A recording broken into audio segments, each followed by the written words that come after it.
Hello, আজকে 18 তারিখ আর 4 দিন পরে অর্থাৎ 23 তারিখে আমরা কিন্তু ইবিসি ট্রেক করার জন্য রওনা দিচ্ছি। সো ইবিসি ট্রেকে যাওয়ার জন্য আসলে অনেক রকম প্রিপারেশন নিতে হয়।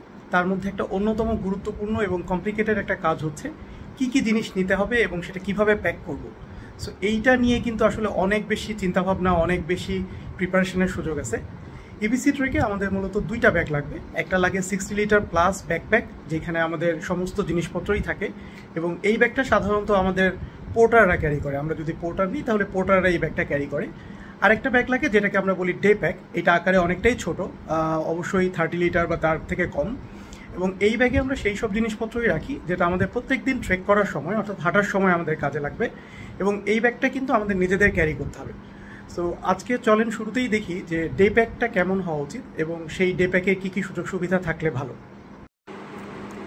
ডে প্যাক হিসেবে ব্যবহারের জন্য আমি আয়ারল্যান্ডে যখন ছিলাম তখন ডেকাথলন থেকে দুইটা ব্যাগ কিনে নিয়ে আসছিলাম, একটা কিছুটা বড় আর একটা একটু ছোট। সো এই দুইটার যে কোনোটাই আমি আসলে আমার ডে প্যাক হিসেবে ব্যবহার করতে পারি। তবে প্রথমে ভেবেছিলাম যে আমি এই হলুদ ব্যাগটা নিব, যেহেতু এটা একটু সাইজে বড়। বাট পরবর্তীতে আমি যখন একটু স্টাডি করলাম তখন আমার মনে হলো যে না, ডে প্যাকে আমি আসলে জিনিস সবচেয়ে কম রাখবো এবং এটাকে কোনোভাবেই বেশি ভারী করব না। আর এই ব্যাগটার আরও একটা বড় যে সুবিধা সেটা হচ্ছে যে এইটার ওয়েস্ট বেল্ট আছে। সো আমি যখন এই ব্যাগটা নিয়ে আমার এই ওয়েস্ট বেল্টটা ব্যবহার করব তখন কিন্তু আমার কাঁধে চাপ কম পড়বে। আর এই দুইটা ব্যাগেরই আসলে ব্যাক সাপোর্ট নাই, অর্থাৎ আমাদের যে ভারী ব্যাগগুলিতে আমাদের যেটা ট্রেকিংয়ের মূল ব্যাকপ্যাক, সেখানে কিন্তু আমাদের দুইটা রড থাকে যেটা আমাদের ব্যাক সাপোর্ট দেয়। বাট আমার ডে প্যাকে কিন্তু এরকম কিছু নাই। সুতরাং এই ওয়েস্ট বেল্টটা আমাকে আসলে দারুণভাবে সাহায্য করবে। সুতরাং আমি আমার ডে প্যাক হিসাবে এই ব্যাগটা নিচ্ছি। আচ্ছা, এইবারে চলেন চিন্তা করি যে আমাদের ডে প্যাকে আসলে কি থাকা দরকার। ডে প্যাকে কী থাকা দরকার এইটার ডিসিশন নেওয়ার জন্য সবার আগে আপনাকে বুঝতে হবে যে আপনি কোন সময় ট্রেকে যাচ্ছেন, সেই সময় ওয়েদারটা কেমন থাকবে। আমরা যেরকম যাচ্ছি অক্টোবরের শেষে এবং নভেম্বরের ফার্স্ট উইকেও আমরা আসলে ট্রেকের ওই রুটেই থাকবো। সুতরাং আমাদের প্ল্যানটা কিন্তু একরকম। আবার আপনি যদি মনসুন সিজনে যান বা অন্য কোনো সিজনে যান, আরও বেশি শীতের ভেতরে যান, সেক্ষেত্রে আপনার প্ল্যানটা কিন্তু অন্যরকম হবে। আমাদের ক্ষেত্রে যেটা হচ্ছে যে আমরা মনসুন মাত্র ওভার হয়েছে, সুতরাং আমাদের বৃষ্টি পাওয়ার সম্ভাবনা বেশ কম। আর শীতও এখন আসলে খুব বেশি পড়বে না। আর শীতের যে ব্যাপারটা এটা আসলে গ্র্যাজুয়ালি হয়, অর্থাৎ আমরা যখন ট্রেক শুরু করব, যখন আমরা ফাকদিং থেকে নামচি বাজার যাব, নামচি বাজার থেকে ডিংবোচে, ডিংবোচে থেকে টেংবোচে বা এরকম যেসব নাম আছে, প্রথম 3-4টা দিন এখানে কিন্তু শীতটা কম থাকবে। সুতরাং তখন আমাদের ডে প্যাক একরকম হবে। এরপরে যখন আমরা 4000-4500 মিটারের উপরে চলে যাচ্ছি তখন কিন্তু ঠান্ডাটা বাড়বে, তখন আবার আমাদের ডে প্যাকের অ্যারেঞ্জমেন্টটা আরেক রকম হবে। সো চলেন দেখি যে আমি আমার ডে প্যাকের জন্য কীরকম করছি। এখানে আমি যে আইটেমগুলো দেখাচ্ছি এইগুলো আসলে কিছু অ্যাডিশনাল, যেগুলো আসলে হাই অ্যালটিটিউডে গিয়ে তারপরে যুক্ত হবে। যদিও আমাদের বৃষ্টি পাওয়ার সম্ভাবনা বেশ কম, তারপরও আমরা কিন্তু সাথে একটা পঞ্চ রাখতেছি, জাস্ট ইন কেস যদি বৃষ্টি চলেই আসে তাহলে এইটা আমাদেরকে প্রোটেক্ট করবে। এরপরে আমরা সকালবেলা হাঁটা শুরু করবো আসলে টি শার্ট পরে, কারণ হাঁটা শুরু করার কিছুক্ষণের মধ্যেই আসলে গরম লাগা শুরু হয়। কিন্তু তারপরও কিছু কিছু পাস থাকবে যেখানে আসলে উইন্ডি হবে, অনেক বেশি ঠান্ডা হবে। সেই জন্য আমরা একটা ফ্লিস জ্যাকেট বা ফুল স্লিভ ফ্লিস সোয়েটারের মতো নিচ্ছি, দরকার হলে যেন আমরা চট করে টি শার্টের উপরে এটা পরে ফেলতে পারি। এর বাইরে নিচ্ছি এইটা খুব পাতলা একটা উইন্ড ব্রেকার, এটা ডেকাথলন থেকে কেনা। ইনফ্যাক্ট এই ফ্লিস জ্যাকেটটাও ডেকাথলন থেকেই কেনা। এই পাতলা যে উইন্ড ব্রেকারটা, এইটা আসলে দুইটা কাজ করবে। একটা হচ্ছে যে হালকা পাতলা যদি বাতাস থাকে সেটা থেকে প্রোটেক্ট করবে, প্লাস এইটা হচ্ছে ইউভি প্রোটেক্টর। যদি অনেক বেশি সূর্যের আলো থাকে, অনেক বেশি রোদ থাকে, সেক্ষেত্রে কিন্তু এটা সানবার্ন হওয়া থেকে আপনাকে বাঁচাবে।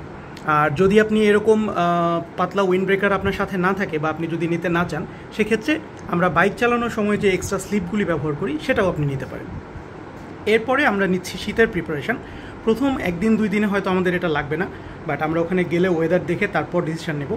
এইটা হচ্ছে আমার উইন্ড ব্রেকার এবং এটাও ডেকাথলনের। এটা আমি বাংলাদেশের 4 সিজন থেকে এই গত 2-3 দিন আগেই কিনেছি। খুবই চমৎকার একটা জিনিস এবং এটা কিন্তু বেশ হেভি উইন্ড ব্রেকার। আপনাকে একদম, আপনি যখন হাই অ্যালটিটিউডে যাবেন তখনও আপনার এটা খুবই কাজে লাগবে। এবং এটা আরও একটা ভালো যেটা, সেটা হচ্ছে এটা ওয়াটারপ্রুফ। সো এইটা সাথে থাকলে ইনফ্যাক্ট আপনি চাইলে পঞ্চটা স্কিপও করতে পারেন। আমি এখনও ডিসিশন নিই যে আমি পঞ্চ নিব কি নিব না।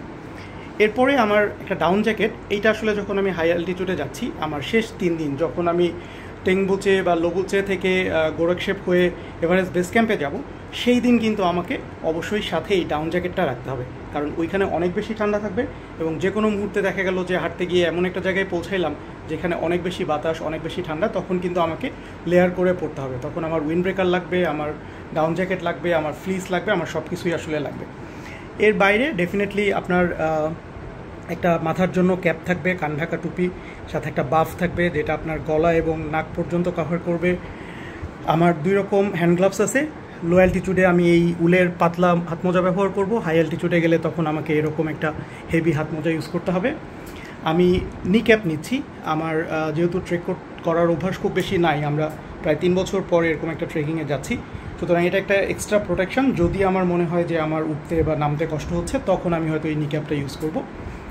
এর বাইরে আমার থাকবে সানক্যাপ বা ট্রেডিশনাল ক্যাপ, যেটা আপনারা প্রেফার করেন।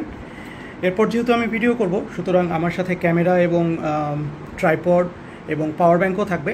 পাওয়ার ব্যাঙ্ক কিন্তু বেশ হেভি, এবং আমরা যখন ট্রেক করি, আমরা যখন হাঁটি, তখন কিন্তু আমাদের আসলে মোবাইলের নেটওয়ার্কের খুব বেশি দরকার হয় না। সুতরাং আমরা যদি ফ্লাইট মোডে রাখি, তাহলে আমাদের মোবাইলের চার্জ কিন্তু প্রায় সারাদিন চলে। আর যেহেতু আমি আলাদা করে ক্যামেরা ব্যবহার করব, মোবাইল ক্যামেরা খুব বেশি ইউজ হবে না, সেহেতু আমি চাইলে পাওয়ার ব্যাঙ্কটা নাও নিতে পারতাম। এর বাইরে যেটা নিচ্ছি সেটা হলো খুব কাজের কিছু জিনিস, যেমন ইমার্জেন্সি মেডিসিন, সেটা গ্যাসের ট্যাবলেট হইতে পারে, মাথা ব্যথার ট্যাবলেট হইতে পারে, পেইন কিলার থাকতে পারে, হেক্সাসল আপনার স্যানিটাইজেশনের জন্য, লিপ জেল, এটা খুবই গুরুত্বপূর্ণ কারণ ওখানে অনেক বেশি ঠান্ডা থাকবে, সুতরাং আপনার এইটা খুব কাজে আসবে। এইটা হচ্ছে হ্যান্ড সোপ, মিনিসোতে আপনারা পাবেন। আপনার যদি ট্রেক করার সময় কোথাও কখনও বাথরুম ইউজ করার দরকার হয়, যেখানে হয়তো প্রপার সাবান নেই বা হ্যান্ড স্যানিটাইজার নেই, তখন কিন্তু আপনি এটা ব্যবহার করতে পারবেন। আমি নিচ্ছি একটা সানস্ক্রিন আর সাথে 2টা সানগ্লাস। এই 2টা সানগ্লাসের একটা হচ্ছে ব্ল্যাক, যেটা আমাকে আসলে সত্যিকার অর্থেই প্রোটেক্ট করবে সান থেকে, আর একটা হচ্ছে একটু কালারফুল, যেটা আমার ছবির জন্য হয়তো কাজে আসবে। এই হচ্ছে আমার ডে প্যাক।